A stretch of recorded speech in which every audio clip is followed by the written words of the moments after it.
Krishna friends, કેમ છો? આજના નવા વિડીયોમાં તમારું બધાનું સ્વાગત છે અને આશા કરું છું કે તમે લોકો મજામાં જ હશો. તો ફ્રેન્ડ 11 વાગ્યાનો ટાઈમ થયો છે. સવારના ખાલી મેં કપડાં ધોયા છે અને નાઈ ભગવાનજીના દીવાબત્તી કરી અને મારા ઝુંબા ક્લાસીસ હતા ત્યાં જતી રહી હતી અને બસ પછી આવી થોડું રિલેક્સ કર્યું અને હવે કામ સ્ટાર્ટ કર્યું છે. તો 11 વાગે કામ સ્ટાર્ટ થાય છે. પહેલાં રસોઈ કરીશ અને પછી આજે મારે બેડરૂમની બેડશીટ પ્લસ સોફાના કવર બધું ચેન્જ કરવાનું છે, કારણ કે કાલે મમ્મીની લોકો આવે છે. પહેલાં કરી લઉં તો બસ એ બધું કરવાનું છે, એટલે કચરા પોતા આરામથી કરીશ. પહેલાં રસોઈ બનાવીશ. તો આજે બનવાનું છે ભીંડી. તો ચલો ફટાફટથી પહેલાં રસોઈ કરી લઈએ. અને ફ્રેન્ડ અહીંયા 1 થી 1.5 લીટર જેટલું દૂધ લીધું છે, એને ગરમ કરી દીધું છે. અત્યારે દૂધ બહુ ગરમ નથી અને બહુ ઠંડુ પણ નથી. હવે એમાં હું 3 થી 4 મોટી ચમચી મિલ્ક પાવડર નાખીશ અને એટલે દૂધ જાડું થઈ જાય, કારણ કે આમાંથી મારે બનાવવાનું છે દહીં અને દહીંમાંથી બનાવવાનું છે શ્રીખંડ. તો જ્યારે પણ તમે શ્રીખંડ માટે દહીં જમાવો ત્યારે તેમાં મિલ્ક પાવડર જરૂરથી નાખજો. એક તો તેનાથી દૂધ જાડું થઈ જશે એટલે દહીં સરસ ઘાટું બનશે, ઢેફા જેવું, અને શ્રીખંડ બહુ જ ફાઇન બનશે અને એનો ટેસ્ટ પણ એકદમ બહાર જેવો આવશે.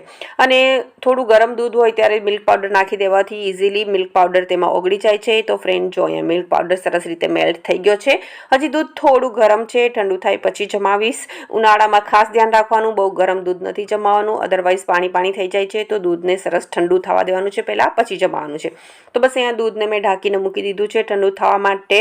અને રસોઈ પણ મારી બની ગઈ છે. દાળ છે, ભીંડીનું શાક છે, ભાત છે, કાલનો થોડો સંભારો બચેલો છે અને ઢોકળા સવારે પાર્થિલને ટિફિનમાં આપેલા હતા તો તે પણ થોડા છે. નાસ્તામાં પણ અમે ઢોકળા જ ખાધા હતા, બ્રેકફાસ્ટ.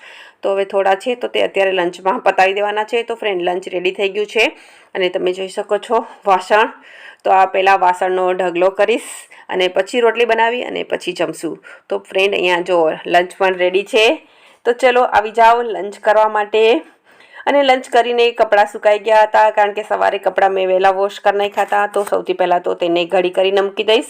અત્યારે ગરમી છે, ઉનાળો છે, એટલે ફટાફટ 1-2 કલાકમાં કપડાં સુકાઈ જાય છે. તો બસ અહીંયા બધા કપડાંને સૌથી પહેલાં તો ઘડી કરી લઈશ અને કપડાંની જગ્યાએ મૂકી અને પછી મારે બેડશીટ ચેન્જ કરવાની છે તો તે કામ કરીશ. તો ફ્રેન્ડ જમીને હું ઓછું કામ કરું છું. ઓલમોસ્ટ મને સુવાની ટેવ છે, પણ આજે થોડું શિડ્યુલ છે એ દોડાઈ ગયું છે. મીન્સ કે વહેલી સવારે મારે થોડું કામ ખતમ કરવાનું હતું, પણ મારો બિઝનેસ છે તેને લઈને મારે ફોન કોલ્સ વધારે હોય છે, તો તેમાં મારો ટાઈમ જતો રહ્યો હતો. તો આજે કામ થોડું ડીલે થઈ ગયું છે. તો અત્યારે હવે હું બેડશીટ પહેલાં ચેન્જ કરી દઈશ એટલે એને પલાળી શકું. અને પ્લસ મારે 4 થી 6 2 કલાક ટ્રેનિંગ પણ છે, તો તે પણ અટેન્ડ કરવાની છે અને મારે થોડો રેસ્ટ પણ કરવાનો છે, એટલે થોડું મારે સૂવું જોશે, કારણ કે સવારના 5 વાગ્યાની ઉઠી છું અને પ્લસ ઝુંબા ક્લાસમાં પણ બહુ થાક લાગે છે. તો અત્યારે થોડી વાર સૂઈશ તો મને સારું લાગશે, અદરવાઇઝ મારી સાંજ પણ બગડશે. તો બસ અહીંયા મેં તકિયાના કવર ચેન્જ કરી દીધા છે અને હવે બેડશીટ ચેન્જ કરી દઈશ. તો ફ્રેન્ડ કાલે મમ્મી ને ભાઈ ને એ લોકો આવે છે, એટલે એ પહેલાં મારું જે બધું એક્સ્ટ્રા કામ છે તે પતાવી દઈશ, કારણ કે પછી મારે મમ્મી સાથે ટાઈમ સ્પેન્ડ થાય. આમ તો મમ્મી માટે મેં કામ રેડી રાખેલું જ છે. મારે મસાલા ભરવાના છે, પ્લસ મારે ઘઉં સાફ કરવાના છે, પણ એ મમ્મીએ કીધું કે હું આવું પછી આપણે બંને કરશું. તો મમ્મી માટે પણ ઘણું કામ મેં પેન્ડિંગમાં રાખેલું જ છે. અને ઝીણું મોટી સિલાઈ કરવાનું, બટન ટાંકવાનું, એવો બધો ટાઈમ મને બહુ જ ઓછો મળે છે. તો એ બધા ઝીણા કામ પણ જ્યારે મારી મમ્મી આવે છે ત્યારે કરીને જાય છે. એને સિલાઈનું, કુકિંગનો બહુ જ શોખ છે. મારા કરતાં પણ રસોઈમાં વધારે વેરાયટીઝ બનાવે છે. તો ફ્રેન્ડ મોકો મળશે તો જૂની સ્વીટ્સ બનાવડાવીશ એની પાસે. અને પ્લસ હવે આવી ગઈ છું બીજા રૂમમાં. તો ફ્રેન્ડ હું ડબલ બેડશીટ બિછાવું છું. જે મારા જૂના વ્યૂવર્સ છે એ લોકોને ખબર જ છે. એક તો અહીંયા બહુ જ ડસ્ટિંગ ઉડે છે, એટલે ગાદલાને પ્રોટેક્શન મળે, પ્લસ બેડશીટ પણ સરસ ટાઈટ વ્યવસ્થિત રહે છે. તો બસ અહીંયા હવે બાંધણીની પાછી બેડશીટ બિછાવી દઈશ. તો મારી પાસે 4 બાંધણીની બેડશીટનો સેટ છે અલગ અલગ કલરમાં. તો બસ અહીંયા બી બેડશીટ મેં બિછાવી દીધી છે. તો બે રૂમનું મારું જે બેડશીટ ચેન્જ કરવાનું કામ છે તે હવે કમ્પ્લીટ થયું છે. હોલનું કામ બપોર પછી લઈશ, કારણ કે 3 વાગવા આવ્યા છે. અને ફ્રેન્ડ જો આ દૂધ પણ ઠંડુ થઈ ગયું છે, તો તેને પણ જમાવી દઈશ, એટલે સાંજ સુધીમાં તે જામી જાય. બહુ ખાટું નથી થવા દેવાનું અને પછી એને ફ્રીજમાં મૂકી દઈશ. ફ્રીજમાં મૂકવાથી પણ દહીં જાડું થઈ જાય છે. તો બસ અહીંયા દહીં જમાવી દીધું છે અને હવે જઈશ બાથરૂમમાં. જે બેડશીટ નીકાળી છે તેને પલાળી દઈશ, એટલે રાત સુધી તેને પણ વોશ કરી શકું. કપડાં પલાળી દીધા ત્યાં તો 3 વાગી ગયા હતા અને પાર્થિલ આવી ગયો હતો તો તેને જમવાનું આપીને મેં થોડી વાર રેસ્ટ કર્યો અને પછી હવે સીધી મળું છું તમને 4 વાગે. તો ફ્રેન્ડ ચા પી લીધી છે અને હવે મારી ટ્રેનિંગ સ્ટાર્ટ થઈ ગઈ છે તો બસ એને જ અટેન્ડ કરું છું. આજની ટ્રેનિંગ બહુ જ પાવરફુલ હતી, બહુ જ નોલેજેબલ હતી. તો ફ્રેન્ડ જે મારો ડિજિટલ બિઝનેસ છે તેની કન્ટિન્યુ ટ્રેનિંગ હોય છે, જે નવું આવે છે તે શીખવાડતા જ રહે છે. તો બસ એ ટ્રેનિંગ ખતમ કરી અને હવે જે દૂધ જામી ગયું છે, સોરી દૂધ જ બોલું છું, આજે હું દહીં જામી ગયું છે તેને ફ્રીજમાં મૂકી દઈશ. શ્રીખંડ માટે તમે અમૂલનું રેડીમેડ દહીં પણ લઈ શકો છો, પણ હું ઘરે જ શ્રીખંડ માટે દહીં જમાવું છું અને આવી રીતે મિલ્ક પાવડર એડ કરીને જમાવું છું. અને ફ્રેન્ડ્સ હવે હું બનાવી રહી છું ઘઉંના બિસ્કિટ, જે મારે કાલે બનાવવાના હતા પણ કાલે થોડો ટાઈમની કમીને લીધે ના બની શક્યા, તો બસ આજે જ બનાવું છું. અમારા ઘરમાં સ્વીટ બધાને બહુ જ ભાવે છે, 2-3 ફરસાણ બને તો એક સ્વીટ તો બને જ છે. તો મમ્મી આવશે ત્યારે મોહનથાળ ને મારે મગજ બનાવવાનો વિચાર છે, તો મેં તો અત્યારે હું ઘઉંના બિસ્કિટ બનાવી લઉં. તો ફ્રેન્ડ અહીંયા મેં ડ્રાયફ્રૂટ્સ કાપી લીધું છે, થોડું મોટું કાપવાનું છે એટલે ફ્રાય કરવામાં બળે નહીં. અને પછી અહીંયા મેં કાથરોટમાં 2 કપ ઘઉંનો લોટ લીધો છે, રોટલીનો ઝીણો લીધો છે અને એમાં 1 કપ રવો નાખવાનો છે. અને જેટલો લોટ હોય તેનાથી અડધો રવો લેવાનો છે. આ રેશિયો યાદ રાખવાનો છે એટલે થોડા બિસ્કિટ છે તે કુરકુરા બને અને ક્રન્ચી બને. અને પછી તેમાં આપણે નાળિયેરનો ભૂકો, મીન્સ કે બુરાદા નાળિયેરનું ખમણ તે નાખશું. આ ઘરનું બનાવેલું છે, તમે રેડીમેડ બી નાખી શકો છો, જરૂરથી નાખજો, બહુ જ સરસ ટેસ્ટ આવે છે તેનાથી.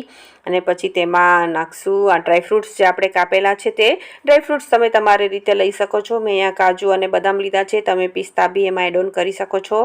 અને પછી તેમાં ઇલાયચી પાવડર નાખવાનો છે. હવે આ આપણું અહીંયા બધું ડ્રાય ઇન્ગ્રીડિયન્ટ્સ રેડી છે, હવે તેને સાઈડમાં મૂકશું. અને અહીંયા આપણે ખાંડ, દૂધ અને ઘી ત્રણે મિક્સ કરવાનું છે તો તે કરી લેશું. તો અહીંયા મેં 1 કપ ખાંડ લીધી છે, અડધો કપ દૂધ લીધું છે અને અડધો કપ જેટલું ઘી અને ઓઇલ મિક્સ કરીને લેવાનું છે.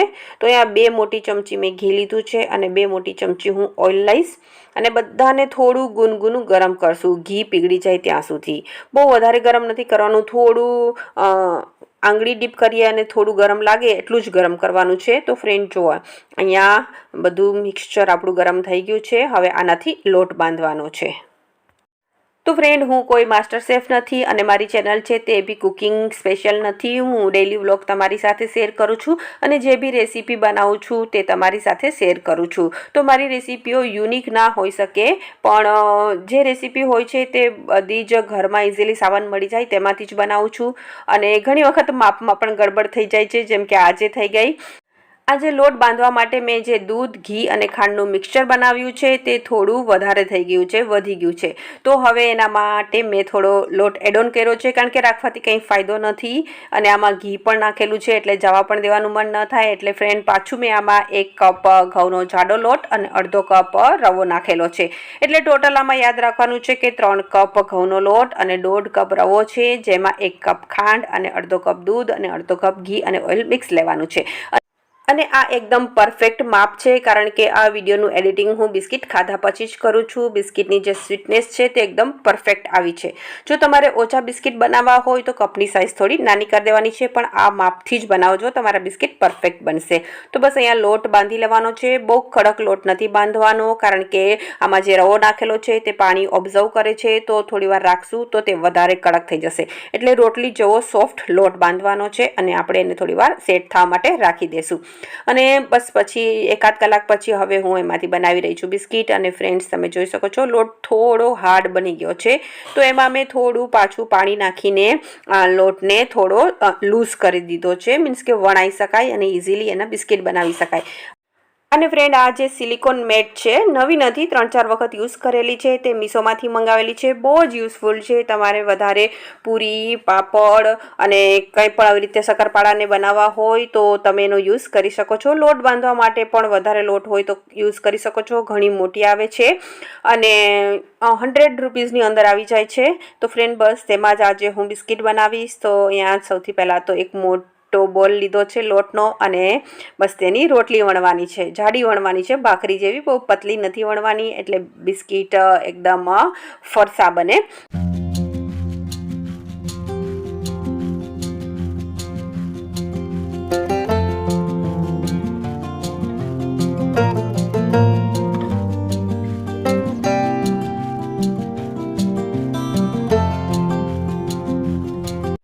હવે સૌથી પહેલાં એની જે રફ કિનારી છે તે નીકાળી દેવાની છે અને એના માટે આપણે શક્કરપારા રોલરનો જ યુઝ કરવાનો છે. પીઝા કટર આવે છે તેનો, નાઇફનો યુઝ નથી કરવાનો, અદરવાઇઝ તમારી મેટ તૂટી શકે છે. અને બસ હવે તેને આપણે રેક્ટેંગલ શેપ આપી અને બિસ્કિટ બનાવશું. તો ફ્રેન્ડ, આજકાલ તો માર્કેટમાં ઘણા બધા બિસ્કિટના મોલ્ડ મળે છે, તે લઈને તમે અલગ અલગ શેપના બનાવી શકો છો. રાઉન્ડમાં છે, ટ્રાયંગલ છે, સ્ક્વેર છે. તો મેં અહીંયા બસ રેક્ટેંગલ બનાવેલા છે કારણ કે જલ્દી ને ફટાફટ બની જાય અને બસ પછી તેમાં કટ કરી દેવાની છે અને આવી રીતે બધા બિસ્કિટ બનાવવાના છે. તો ફ્રેન્ડ, જ્યારે આપણે સોચીએ કે બિસ્કિટ બનાવવાના છે એટલે સૌથી પહેલો વિચાર આવે કે બેક કરીને ઓવનમાં જ બનાવવાના છે. પણ ના ફ્રેન્ડ, આ આપણે વિધાઉટ ઓવન બિસ્કિટને ફ્રાય કરીને બનાવશું અને બહુ જ ફાઇન અને ટેસ્ટી બને છે. લોંગ ટાઈમ તક આને તમે સ્ટોર કરી શકો છો. પ્લસ ઘઉંના હોય છે અને તમે 2 થી 3 બિસ્કિટ ખાઓ એટલે તમારું પેટ ભરાઈ જાય છે. તો તમે સાથે ટ્રાવેલિંગમાં પણ લઈ જઈ શકો છો. અને જો તમને સ્વીટ બિસ્કિટ ન ભાવતા હોય તો આમાં તમે નમક ને અજમા ને બધું નાખીને નમકીન પણ બનાવી શકો છો. અને તમારે જો ગોળ બિસ્કિટ બનાવવા હોય તો એ રીતે ગોળ પણ બનાવી શકો છો. અહીંયા મેં ખમણી લીધી છે ઉપર ડિઝાઇન બનાવવા માટે. તમે કોઈ પણ વસ્તુ લઈ શકો છો. આ જે છેલ્લે બિસ્કિટ બનાવ્યા તેની કિનારી બચી હતી તેના મેં ગોળ બિસ્કિટ બનાવી દીધા છે. તો ફ્રેન્ડ, બધા બિસ્કિટ રેડી છે. હવે એને ફ્રાય કરશું. તો અહીંયા ફ્રાય કરવામાં મેં કડાઈમાં લીધું છે ઓઇલ થોડું વધારે લીધું છે એટલે વધારે ક્વોન્ટિટીમાં હું બિસ્કિટ ફ્રાય કરી શકું. તો એક આરે 12 થી 15 જેટલા બિસ્કિટ ફ્રાય થઈ જશે. ઓઇલ વધારે લેશો તો બસ અહીંયા ઓઇલ ગરમ થઈ ગયું છે. ગેસની ફ્લેમ મીડિયમ ટુ સ્લો જ રાખવાની છે. એકદમ મીડિયમ પણ નથી રાખવાની, મીડિયમ કરતાં પણ ઓછી રાખવાની છે અને સ્લોથી થોડી વધારે મીડિયમ ટુ સ્લોની વચ્ચે ફ્લેમ રાખવાની છે. બિસ્કિટ બળવા ન જોઈએ અને હાઈ ફ્લેમમાં જો ફ્રાય કરશો તો તે અંદરથી કાચા રહી જશે કારણ કે થોડા જાડા આપણે બનાવેલા છે. તો ફ્રેન્ડ, એકદમ પેશન્ટલી એને ફ્રાય કરવાના છે અને એટલા ફાઇન અને ક્રન્ચી બનશે આ બિસ્કિટ તમારા કે તમે એના દીવાના થઈ જશો. આ બિસ્કિટ મને તો બહુ જ ભાવે છે ફ્રેન્ડ. તો સૌથી વધારે આ બિસ્કિટ હું જ ઘરમાં ખાઉં છું કારણ કે નાની નાની ભૂખ લાગે આપણને કામ કરતાં કરતાં, તો 2 બિસ્કિટ ખાઈને પાણી પી લ્યો એટલે તમારો 2-3 કલાક આરામથી નીકળી જાય. તો બસ અહીંયા બિસ્કિટ ફ્રાય કરી રહી છું. અત્યારે રાત્રે 10:30 વાગી ગયા છે પણ હવે કામ હાથમાં લીધું છે એટલે પૂરું તો કરવું જ પડશે અને પછી વાસણ કરવાના છે અને કાલે સ્કૂલ છે એટલે કિચન ક્લીન હોવું જ જોઈએ કારણ કે ઉઠીને સીધી મારે પાછી રસોઈ બનાવવાની છે. તો બસ ફ્રેન્ડ, અહીંયા હું બિસ્કિટને ફ્રાય કરી રહી છું અને જો અહીંયા આપણા બિસ્કિટ ફ્રાય થઈ ગયા છે. કલર એટલો ફાઇન આવ્યો છે. વિડીયોમાં સરખી રીતે કલર નથી આવતો, ફોટોમાં એનો ઓરિજિનલ કલર આવે છે. તો ફ્રેન્ડ, જો હજી ગરમ છે તો એને મેં રાખી દીધા છે ઠંડા થવા માટે અને હવે વાસણ કરીશ ત્યાં સુધીમાં તે ઠંડા થઈ જશે અને પછી બિસ્કિટને ભરી લઈશ. અને અત્યારે સાથે સાથે હું મશીનમાં કપડાં પણ વોશ કરતી જતી હતી. બેડશીટ પલાળેલી હતી તે, તો બેડશીટ વોશ થઈ ગઈ છે. તો હવે સોફાના કવર પલાળી દઈશ કારણ કે ઘણા લોકો ભેગા થાય ઘરમાં એટલે અહીંયા થોડી પાણીની બી પ્રોબ્લેમ થઈ જતી હોય છે. એટલે જે બી એક્સ્ટ્રા કપડાં છે તે મમ્મીને લોકો આવે તે પહેલાં વોશ કરી નાખીશ. તો બસ હવે સોફાના કવર નીકાળી અને તે મશીનમાં પલાળી દઈશ. અને ફ્રેન્ડ, તમે જોઈ શકો છો અહીંયા ઘઉં અને ઉપર મસાલાનો થેલો રેડી છે, આવી ગયો છે. તો બસ અહીંયા હવે 11 વાગી ગયા છે પણ કપડાં પલાળીને જ સૂઈશ એટલે કાલ સવારે સીધા મારે ઘુમાવવાના જ રહે અને એક સોફાના કવર કાલે મીન્સ કે લગાવીશ નવા. તો ચલો ફ્રેન્ડ્સ, પહેલાં સોફાના કવર પલાળી દો. મશીનમાં પાણી ભરાઈ જ ગયું છે. તો ફ્રેન્ડ, તમે અવાજ સાંભળ્યો ને, બિસ્કિટ બહુ જ ક્રન્ચી બન્યા છે અને હવે તમને તોડીને દેખાડું. કોઈ તૂટેલું છે એને તોડીને દેખાડું. આખું બિસ્કિટ મને તોડવાનું મન નથી થતું અને ઇઝીલી તૂટી જાય છે. બહુ જ મીન્સ કે ક્રન્ચી તો છે પણ સાથે સાથે સોફ્ટ પણ છે. તો ચલો હવે તેને સ્ટોર કરી દઈશ.